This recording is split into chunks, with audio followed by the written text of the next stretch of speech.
রোজা রাখছি, দীর্ঘ 1 মাস রোজা রাখছি, রোজা রাখিয়া এর বাদে আপনি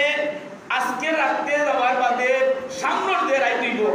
ইটা ঈদর ইটার ঈদ নামন না ঈদ নামন ই রাইতুর নাম কিটা ঈদর রাইত, ঈদর রাইত। আর হাদিসের ভাষায় হইয়া থাকলো ইয়াউমুল জাযা, ইয়াউমুল জাযার রাইত, অর্থাৎ প্রতিদানের রাইত, অর্থাৎ প্রতিদানের রাইত। ইযা কানাত লাইলাতুল ফিতরে সুম্মিয়াত তিলকা লাইলাতুল জাযা। রাসূল করিম সাল্লাল্লাহু আলাইহি ওয়াসাল্লাম বলেন যে ইযা কানাত লাইলাতুল ফিতরে, যেই সময় লাইলাতুল ফিতর মানে ঈদুল ফিতরের রাতে উপস্থিত হইল, এই ঈদুল ফিতরের রাতে আল্লাহর রাসূলের হাদিসের ভাষায় বলা হয় যে এই রাতটা হয়ে থাকলো ইয়াউমুল জাযা, অর্থাৎ প্রতিদানের দিন, কুর রাত, প্রতিদান দিনের রাত। এই রাতে 1 মাস দে আপনি আমি রোজা রাখছি, তারাবির নামাজ পড়ছি, জিকির আজকার তিলাওয়াত সাহিত্য অনুযায়ী যত ইবাদত করছি, এই ইবাদতের প্রতিদান আল্লাহ তাআলা ওই ঈদের রাত দান করে দিবা। বলা হয় যে এই যে রাত, এই রাত কিতা বলে মান কামা লাইলাতাল ঈদ মুহতাসিবান লাম ইয়ামুত কলবুহু ইয়াওমা তামুতুল কুলুব। যে ব্যক্তি ঈদের রাত ইবাদত করলো, যে ব্যক্তি ঈদের রাত ইবাদত করলো, তার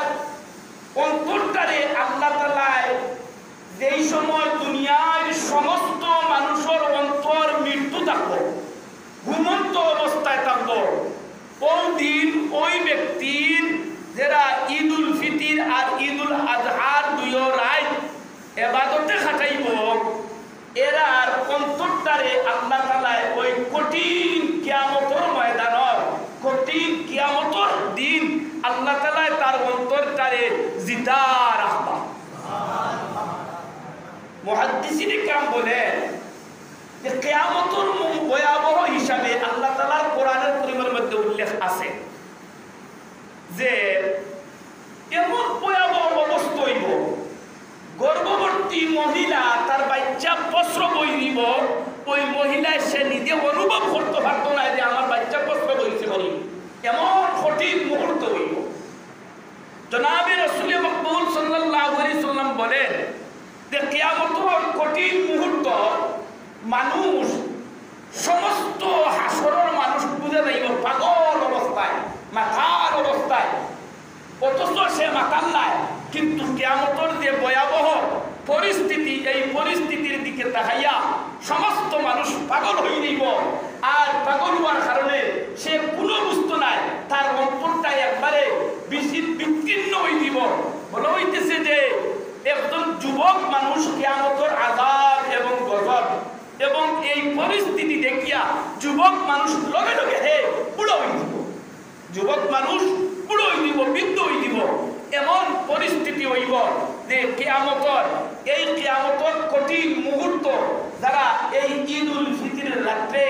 আল্লাহ পাক রব্বুল আলামিনের ইবাদত করবে, আল্লাহ পাক রব্বুল আলামিনের গোলামি করবে, ইয়াউমুল জাযার দিন, এই আমি 30টা রোজা রাখছি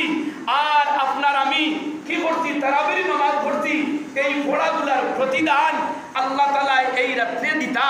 এই জন্য আমি এই রাত আজকে একবারে পরিপূর্ণভাবে গাফলতির মধ্যে থাকতাম না, বেহুদের মধ্যে থাকতাম না। এই রাত আমি আল্লাহ পাক রব্বুল আলামিনের ইবাদত আরো বেশি করতাম। কেন বেশি করতাম বলে, যেহেতু প্রতিদানের দিন, যেহেতু প্রতিদান রাত, কোন সময় আল্লাহ তাআলা তার রহমতের ফেরেশতা পাঠাইবা আর পাঠাইয়া কইবা আমার বান্দার 30 রমজানের রোজা আর তারাবি সব কিছু প্রতিদান আমার বান্দার কাছে নিয়ে উপস্থাপনা করো। এর কারণে এই রাত আপনি আমি ইবাদত বেশি করা লাগবো না, লাগতো না, বেশি করা লাগবো। আর ইবাদত করতাম কোন নিয়তে বলে, আমি ইবাদত করতাম যে আল্লাহ পাক রব্বুল আলামিনে তার মায়ার বান্দাগুলোরে রমজান শরীফের প্রতিদান দিবা আর তারাবির প্রতিদান দিবা আর মাফির ঘোষণা দিবা, রহমত মাগফিরাত নাজাত আর এই সমস্ত প্রতিদান দেওয়া হইবা বলা বান্দা জাগিয়া রমজান শরীফের সমস্ত প্রতিদান আমি তোরে দিলাইয়াম কিতা বলে হযরত ওমর রাদিয়াল্লাহু তাআলা আনহু ছোট্ট একটি ঘটনা শুনেন হযরত ওমর রাদিয়াল্লাহু তাআলা আনহু তার ছোট একটা বাচ্চারে জিজ্ঞাসা করবা ও আমার ছেলে তোমার শরীরে যে কাপড় ফিন্দিছ এই কাপড়টা দেখলে মানুষে কি বলবে মানুষে হাসি ঠাট্টা করবে হযরত ওমর রাদিয়াল্লাহু তাআলা আনহু ছেলে বলেন ও আমার আব্বা এই যে পোশাক আমি পরিধান করছি এই পোশাক যদি আপনি আমার উপরে সন্তুষ্ট থাকেন তে আমার এই পোশাকের শরম এবং লজ্জার কোনো বিষয় নাই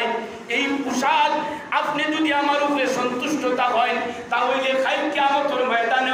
আল্লাহ পাক রব্বুল আলামিন আমার উপর সন্তুষ্ট থাকবা